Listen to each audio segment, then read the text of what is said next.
9 September 2025 সাম্প্রতিক সাধারণ জ্ঞানের অতি গুরুত্বপূর্ণ 35টি এমসিকিউ প্রশ্ন। 2024 সালের পরিবেশ সুরক্ষা সূচক অনুযায়ী বিশ্বে বাংলাদেশের অবস্থান কততম? 177তম।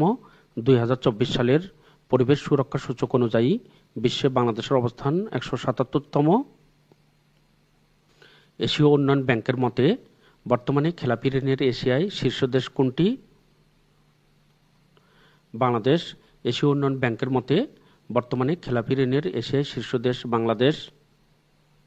এশীয় উন্নয়ন ব্যাংকের মতে দক্ষিণ এশিয়ায় 8টি দেশের মধ্যে মাথাপিছু জিডিপির দিক থেকে বাংলাদেশের অবস্থান কততম? পঞ্চম। এশীয় উন্নয়ন ব্যাংকের মতে দক্ষিণ এশিয়ার 8টি দেশের মধ্যে মাথাপিছু জিডিপির দিক থেকে বাংলাদেশের অবস্থান পঞ্চম। সম্প্রতি দক্ষিণ এশিয়ার কোন দেশে সরকার বিরোধী জেনজি আন্দোলন হয়েছে? নেপাল। সম্প্রতি দক্ষিণ এশিয়ার নেপালে সরকার বিরোধী জেনজি আন্দোলন হয়েছে। ইউনেস্কো ঘোষিত আন্তর্জাতিক সাক্ষরতা দিবস প্রতি বছরের কত তারিখে পালন করা হয়? 8 সেপ্টেম্বর। ইউনেস্কো ঘোষিত আন্তর্জাতিক সাক্ষরতা দিবস প্রতি বছরের 8 সেপ্টেম্বর পালন করা হয়। বাংলাদেশ পরিসংখ্যান ব্যুরোর সর্বশেষ প্রতিবেদন অনুযায়ী দেশে বর্তমানে সাক্ষরতার হার কত? 77.9%। বাংলাদেশ পরিসংখ্যান ব্যুরোর সর্বশেষ প্রতিবেদন অনুযায়ী দেশে বর্তমানে সাক্ষরতার হার 77.9%। আন্তর্জাতিক শ্রম সংস্থা ILO এর প্রতিবেদন অনুযায়ী দেশের মোট কর্মরত শ্রমশক্তির কত ভাগ নারী? 37%। আন্তর্জাতিক শ্রম সংস্থার এর প্রতিবেদন অনুযায়ী দেশের মোট কর্মরত শ্রমশক্তির 37% নারী। আন্তর্জাতিক টি-20 ক্রিকেটে বাংলাদেশের হয়ে সবচেয়ে বেশি অর্ধশত রান করেছে কোন ক্রিকেটার? লিটন দাস 14টি। আন্তর্জাতিক টি-20 ক্রিকেটে বাংলাদেশের হয়ে সবচেয়ে বেশি অর্ধশত রান করেছে লিটন দাস। US ওপেন টেনিসের পুরুষ এককের বর্তমান চ্যাম্পিয়ন কে? Carlos Alcaraz. US ওপেনের টেনিসের পুরুষ এককের বর্তমান চ্যাম্পিয়ন কার্লোস আলকারাস। ভিডিওটি লাইক, কমেন্ট, শেয়ার করে পাশে থাকার জন্য আপনাদের সকলকে অসংখ্য ধন্যবাদ। আপনারা যারা নতুন সকলকে ম্যাথ বাংলা জিকে ইউটিউব চ্যানেলটি সাবস্ক্রাইব করার অনুরোধ করছি। US ওপেন 2025 নারী এককের শিরোপা জিতেছেন কে? Aryna Sabalenka. US ওপেন 2025 নারী এককের শিরোপা জিতেছেন আরিনা সাবালেঙ্কা। 9 সেপ্টেম্বর 2025 থেকে পুরুষ এশিয়া কাপের কততম আসর শুরু হয়? 17তম। 9 সেপ্টেম্বর 2025 থেকে পুরুষ এশিয়া কাপের 17তম আসর শুরু হয়। এই আসরটি 28 সেপ্টেম্বর পর্যন্ত চলবে। সম্প্রতি কতটি ইসলামী ধারার ব্যাংককে একীভূত করার উদ্যোগ নিয়েছে সরকার? 5টি।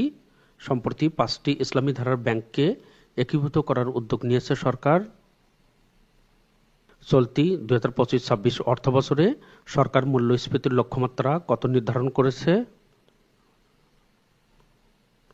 6.50%।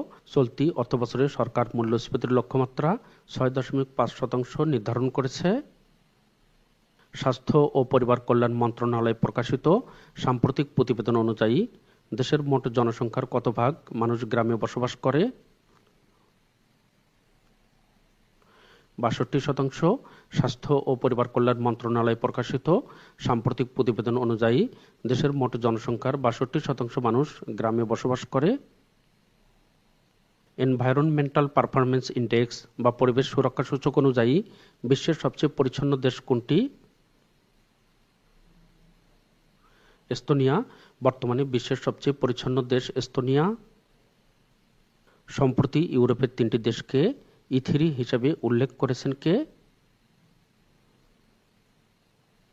ইরানের পররাষ্ট্রমন্ত্রী আব্বাস আরাগচি সম্প্রতি ইউরোপের 3টি দেশকে E3 হিসেবে উল্লেখ করেছেন ইরানের পররাষ্ট্রমন্ত্রী আব্বাস আরাগচি।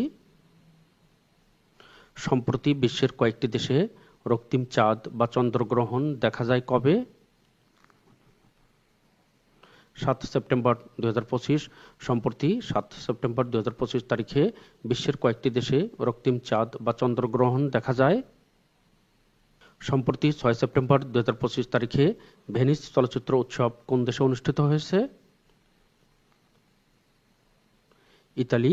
সম্প্রতি 6 সেপ্টেম্বর 2025 তারিখে ভেনিস চলচ্চিত্র উৎসব ইতালিতে অনুষ্ঠিত হয়েছে।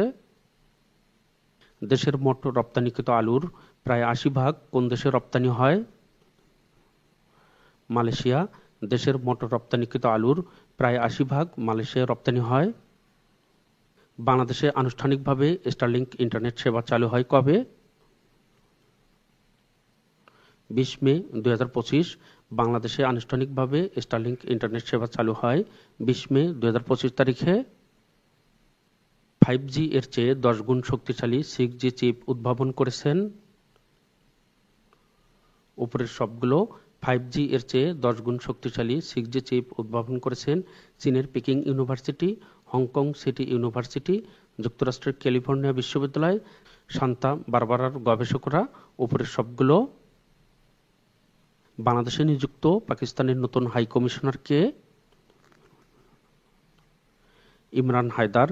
বাংলাদেশে নিযুক্ত পাকিস্তানের নতুন হাই কমিশনার ইমরান হায়দার। সম্প্রতি থাইল্যান্ডের নতুন প্রধানমন্ত্রী হিসাবে নির্বাচিত হয়েছেন কে? অনুতিন চানভিরাকুল। সম্প্রতি থাইল্যান্ডের নতুন প্রধানমন্ত্রী হিসেবে নির্বাচিত হয়েছেন অনুতিন চানভিরাকুল। সম্প্রতি আফ্রিকার কোন দেশটিতে বিরল সোনার খনির সন্ধান পাওয়া গিয়েছে? Ivory Coast. সম্প্রতি আফ্রিকার আইভরি কোস্টে বিরল সোনার খনির সন্ধান পাওয়া গিয়েছে। বর্তমানে আখ উৎপাদনে শীর্ষ জেলা কোনটি? নাটোর। বর্তমানে আখ উৎপাদনে শীর্ষ জেলা নাটোর। 2024 সালের সর্বশেষ হিসাবে বাংলাদেশের মানুষের মাথাপিছু জিডিপি কত ছিল? 2625 মার্কিন ডলার। 2024 সালের সর্বশেষ হিসাবে বাংলাদেশের মানুষের মাথাপিছু জিডিপি 2625 মার্কিন ডলার। 2024 সালে বৈশ্বিক রেমিটেন্সের পরিমাণ দাঁড়িয়েছে কত মার্কিন ডলার? প্রায় 905 বিলিয়ন মার্কিন ডলার। 2024 সালের বৈশ্বিক রেমিটেন্সের পরিমাণ দাঁড়িয়েছে প্রায় 905 বিলিয়ন মার্কিন ডলার। প্রেস অ্যাসোসিয়েশন কোন দেশভিত্তিক সংবাদ সংস্থা? যুক্তরাজ্য। প্রেস অ্যাসোসিয়েশন যুক্তরাজ্য দেশভিত্তিক সংবাদ সংস্থা। সম্প্রতি 5 সেপ্টেম্বর 2025 তারিখে কর ফাঁকির অভিযোগে কোন দেশের উপপ্রধানমন্ত্রী পদত্যাগ করেছেন? যুক্তরাজ্য। সম্প্রতি 5 সেপ্টেম্বর 2025 তারিখে কর ফাঁকির অভিযোগে যুক্তরাজ্যের উপপ্রধানমন্ত্রী পদত্যাগ করেছেন। বিশ্বজুড়ে প্রবাসীদের অর্থ পাঠাতে সহায়তা করা মানি ট্রান্সফার অ্যাপ নালা কোন দেশের তৈরি? যুক্তরাষ্ট্র। বিশ্বজুড়ে প্রবাসীদের অর্থ পাঠাতে সহায়তা করা মানি ট্রান্সফার অ্যাপ নালা যুক্তরাষ্ট্রের তৈরি। সম্প্রতি বিশ্বের সবচেয়ে বড় সেমিকন্ডাক্টর প্রস্তুতকারী প্রতিষ্ঠান তাইওয়ান সেমিকন্ডাক্টর ম্যানুফ্যাকচারিং কোম্পানির অনুমোদন বাতিল করেছে যুক্তরাষ্ট্র। সম্প্রতি ফরাসি কোম্পানি টোটাল গ্যাসের বাংলাদেশের ব্যবসা অধিগ্রহণ করেছে কোন প্রতিষ্ঠান? Omera petroleum limited. সম্প্রতি ফরাসি কোম্পানি টোটাল গ্যাসের বাংলাদেশের ব্যবসা অধিগ্রহণ করেছে Omera petroleum limited. Rashidpur gas ক্ষেত্র কোন জেলায় অবস্থিত? হবিগঞ্জ। রশিদপুর গ্যাস ক্ষেত্র হবিগঞ্জ জেলায় অবস্থিত। সম্প্রতি রশিদপুর গ্যাস ক্ষেত্রে 3 নম্বর কূপে গ্যাসের প্রবাহ ধরা পড়েছে। শার্ক দ্বীপ কোথায় অবস্থিত? উত্তর আটলান্টিক মহাসাগরে। শার্ক দ্বীপ উত্তর আটলান্টিক মহাসাগরে অবস্থিত। দেখার হাওর কোন জেলায় অবস্থিত? সুনামগঞ্জ। দেখার হাওর সুনামগঞ্জ জেলায় অবস্থিত। আপনারা যারা নতুন আবারও ম্যাথ বাংলা জিকে ইউটিউব চ্যানেলটি সাবস্ক্রাইব করার অনুরোধ করছি। চ্যানেলটি সাবস্ক্রাইব করা থাকলে পরবর্তীতে গুরুত্বপূর্ণ ভিডিওগুলো সবার প্রথমে আপনি দেখতে পারবেন। আপনারা যারা ফেসবুক থেকে দেখছেন, ইউটিউবে ম্যাথ বাংলা জিকে অথবা সাম্প্রতিক সাধারণ জ্ঞান 2025 লিখে সার্চ দিলে আপনারা চ্যানেলটি খুঁজে পাবেন। এখানে সবগুলো ভিডিও প্লে লিস্ট আকারে সাজানো রয়েছে।